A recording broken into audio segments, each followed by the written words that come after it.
Welcome to Canton.Confidential. 12 jurors selected, 4 to go. We're that much closer to seating a jury in the Karen Read murder retrial. Good evening. Thanks for joining us, everyone, tonight. I'm JC Monahan. And I'm Glenn Jones. 3 more jurors were seated today, but 1 dropped out, so it's a net gain of 2. And despite attempts to delay the trial's start, Karen Read expects opening statements will happen next week. For more on today's proceedings, let's go to our Melanie Mendez. She's live outside of Norfolk Superior Court. Mel, walk us through the day's developments. Okay, so Glenn, JC, you guys mentioned this off the top, but let's start with the numbers, right? So 3 more jurors were added today to the jury. They'd lost 1 overnight, so that brings the total number of jurors to 12 so far. How do you feel today? I feel good, always, yeah. Karen Read confident on her way out of court today, day 6 of jury selection. With 12 jurors now seated, 4 more to go. The morning started just as the last 5 have as well. It's the case of Commonwealth versus Karen Read. Judge Beverly Canoni welcoming a pool of potential jurors, introducing the attorneys on both sides and giving a brief summary of the case. Read is accused of hitting her then-boyfriend, Boston police officer John O'Keefe, with her SUV in January of 2022 and leaving him to die in the cold. Judge Canoni looking to seat 16 in all, 12 jurors and 4 alternates. Today, of the 48 potential jurors, 1 screened out immediately. 46 had heard of the case before. 28 had already formed an opinion. 15 admitted to having a bias or prejudice. Those numbers not surprising to legal analyst Michael Coyne. I think the pace is about what we expected based on the widespread publicity in the case.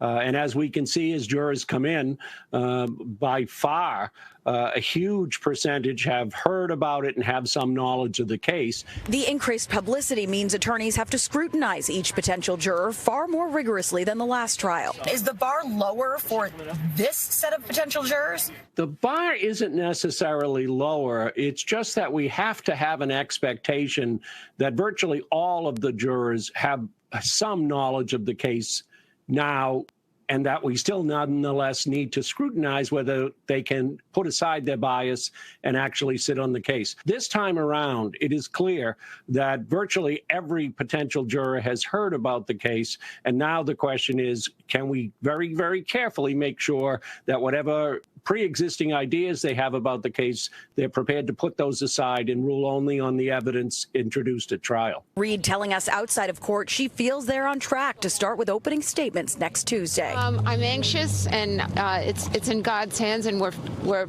fighting and working as hard as we can.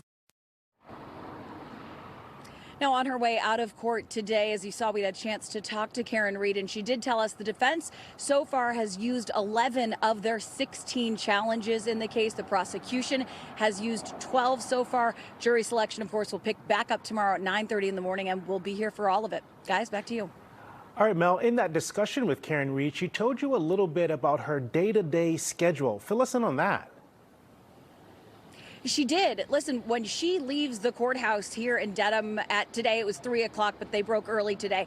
Her day is far from over. She said then she and her defense team gather again, and they get back to work working on the case until about midnight, and then she's up again at 5 o'clock the next morning, working at it again until they convene in the courthouse at 9:30. We'll be here for all of it, guys. All right, Melanie Mendez for us outside the courthouse. Thank you. NBC 10 commentator Sue O'Connell joining us now. Sue, you were there for the first trial against Karen Read. You're there back in court. What are your takeaways, at least from today? Well, you know, it's interesting. It's my first time in the courtroom this trial, and with the buffer zone being so far away, folks who are gathering are nowhere near the courthouse. So it feels a lot more solemn than it did the first trial, even though there weren't lots and lots of people there during jury trial. But it does have a heaviness to it, and I think the sheer number of lawyers now involved, because Karen Read's team has gotten bigger, the Commonwealth's team has gotten bigger, that also has brought a feeling of gravitas to what's happening here, which I think some of that was missing from the first trial, the focus on the fact that John O'Keefe was killed and trying to find out what happened and bring justice to that family. In the first trial, we had a juror by day 5. We're now on day 6. We still need 4 more. It's obviously going to slow things down. But I just want to bring something up that you mentioned. So there's the comparison right there. Karen Read is in the courtroom. Can you tell me a little bit about what we talked about just like a half hour ago? Because I found it a little striking. Yeah, in the first trial, Karen was very active in picking the jurors. In the terms of sitting at the desk, they would bring her the file. She acts like an attorney. I mean, she's really involved, as we all know. This time around, she's not just sitting at the defense desk when the jurors come in for the voir dire, when the judge is asking them questions. She's sitting in the jury box behind them, right, to the side. So she's actually up to the front of the courtroom. And when there's a juror that they want to discuss whether or not they want to keep him, the juror moves to the side. And Karen Reed's team either goes to her to huddle, or sometimes she actually gets up and joins the attorneys that are at the sidebar. So she is very, very physically involved as well this time, not just intellectually involved. Interesting. Let's talk about the media attention surrounding this case, because there have been docuseries. We've seen several of them released here recently. You're in a couple of them, Sue O'Connell. Last month, the Commonwealth filed a motion requesting access to all unedited video and audio recordings from the docuseries on investigation discovery. Prosecutors argue Reed made revealing statements about the case. At one point, Reed said the docuseries served as her testimony.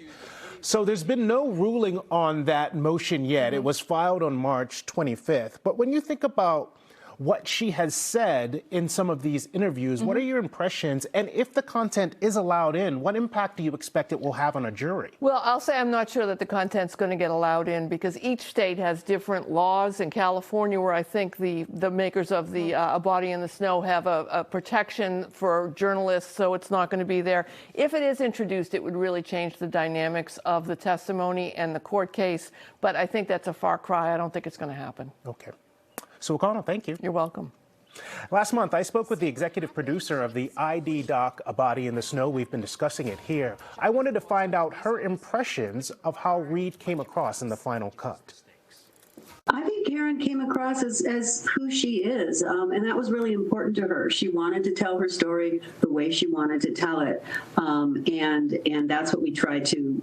There's a lot of footage we shot, but that's what we tried to do, was to have Karen be Karen. How did you find this case, Terry, or maybe how did this case find you? Because my sense is that even before the trial began, you had a hunch this would capture the imagination of a lot of people. You know, this case, as you said, actually found me. I had heard of the Karen Reed case. I was finishing up another project and got a call from an attorney who was representing Karen and Alan and kind of selling their rights, I guess, and asked if I was interested in doing this, a follow doc throughout the trial. And I was, like, really? That's an awesome opportunity. I've never heard of that kind of access, but hopped on a Zoom with Karen and Alan, and a month later we were filming in Boston. All right, we want to welcome David Richard in now. He's an Emerson College professor and a public relations expert. David, thank you. The producer of A Body in the Snow said the goal, as you just heard, was to let Karen be Karen, not necessarily how we see her in court. So do you think the docuseries or any of these other programs have helped or hindered the public's perception of who Karen Reed really is? This has definitely helped. It's a brilliant strategy for Karen Reed to be pursuing. I mean, this is giving everyone in the court of public opinion a behind-the-scenes view on Karen Reed before the trial even starts. Like, who ever gets that opportunity? Remember, this is a second trial now. Most people going into a court trial like this wouldn't have this opportunity to begin with, simply because this is now a second trial, not a first trial, and it's giving us access and this sort of behind-the-scenes view of her personality, who she is, who she wants the public to see, the perception that she's building for what she wants the public to see of who is Karen Reed. Well, okay, so to that point, we heard that Reed's lawyers reached out to the production team themselves to get this made. The producer said, wow, that's never happened in her long career.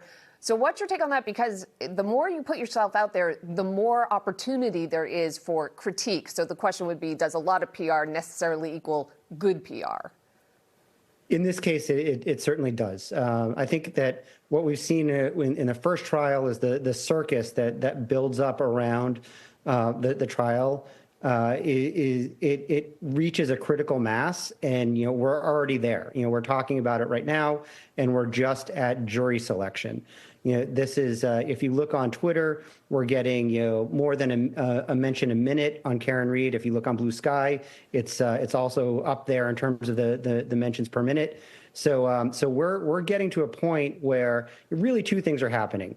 And these are both probably strategies between Karen and her attorneys. One is to blanket the media with her narrative, her perspective, and to really win sort of the hearts and minds of the general public that's looking at this. And this is very much a trial that's being tried both in court and in the court of public opinion outside of the courthouse. But two is it's reaching all the jurors. At this point, you have to be living under a rock without internet service and a cell phone to not know what's happening in Massachusetts involving Karen Read. And that's going to make things very interesting. Okay, David, thanks very much. But of course, there's some risk here because not everybody who consumes this content from Karen Read is going to have a favorable view of her after they see it. We'll have to see how that judges out in the days and months ahead. David, thank you very much for joining us. NBC 10 Boston is your source for everything related to the Karen Read trial. Be sure to join us weeknights at 7 for a full recap of the day's court proceedings. We're taking a closer look at two men Read's defense team believes could be culpable in John O'Keefe's death: ATF agent Brian Higgins and retired Boston police detective Brian Albert. They're part of an expected defense strategy. Starting tomorrow, we'll dig into the third-party culprit defense. Don't forget, if you have any questions about this case, there are so many, send them our way. You see the email address right there on your screen. We will answer as many questions as we can right here on Canton Confidential.